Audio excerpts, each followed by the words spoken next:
Hello, ഇന്ന് പോകുന്നത് courier ഓഫീസിലേക്കാണ്.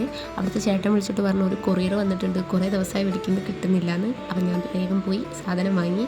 എന്താണെന്നൊന്നും അറിയില്ല, അവൻ പൊട്ടിച്ച് നോക്കിയാലോ. ഇത് അയച്ചിരിക്കുന്ന എൻ്റെ ഫ്രണ്ടാണ്, കോഴിക്കോട് നിന്നാണ് സാധനം വന്നിട്ടുള്ളത്. അപ്പോൾ ആളാരാന്ന് എനിക്ക് മനസ്സിലായി, സാധനം എന്താണെന്ന് എനിക്കറിയില്ല. അപ്പോൾ നമുക്ക് പൊട്ടിച്ച് നോക്കാം. കുറേ പിന്നെ കടിച്ച് വെച്ചിട്ടോ, ഞാൻ എങ്ങനെയൊക്കെയോ വലിച്ച് പറിച്ചെടുത്ത് അത് തുറന്നപ്പോൾ അതടുത്ത ബോക്സ് അത് എങ്ങനെയൊക്കെയോ പൊട്ടിച്ചെടുത്തു.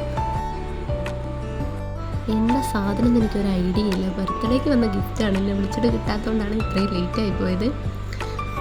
അപ്പോൾ ആദ്യം തന്നെ അയച്ചാളോട് ഞാൻ സോറി പറയുന്നു. ഇതാണ് അയച്ചിരിക്കുന്ന ഗിഫ്റ്റ്. എങ്ങനെയുണ്ടെന്ന് നോക്കൂ. എൻ്റെ പേര് എഴുതിയിട്ടുള്ളൊരു ചെറിയ ഡയറി പോലത്തെ ഒരു സംഭവമാണ്. അതിൻ്റെ കൂടെ തന്നെ ഒരു പെന്നും ഉണ്ടായിരുന്നു കേട്ടോ, എൻ്റെ നിക്ക് നെയിം എഴുതിയിട്ടുള്ളൊരു പെന്നും ഉണ്ടായിരുന്നേ. അപ്പോൾ എനിക്കെന്തായാലും ഇഷ്ടപ്പെട്ടു. ഇത് ഒരു ഇൻസ്റ്റാ പേജിൽ നിന്ന് ചെയ്യിച്ചതാണ് കേട്ടോ. അപ്പോൾ അതിൻ്റെ പുറകെ തന്നെ ഇൻസ്റ്റാ പേജ് ഉണ്ടായിരുന്നേ. എല്ലാവരും ആ പേജിലൊന്ന് കയറി നോക്കണേ.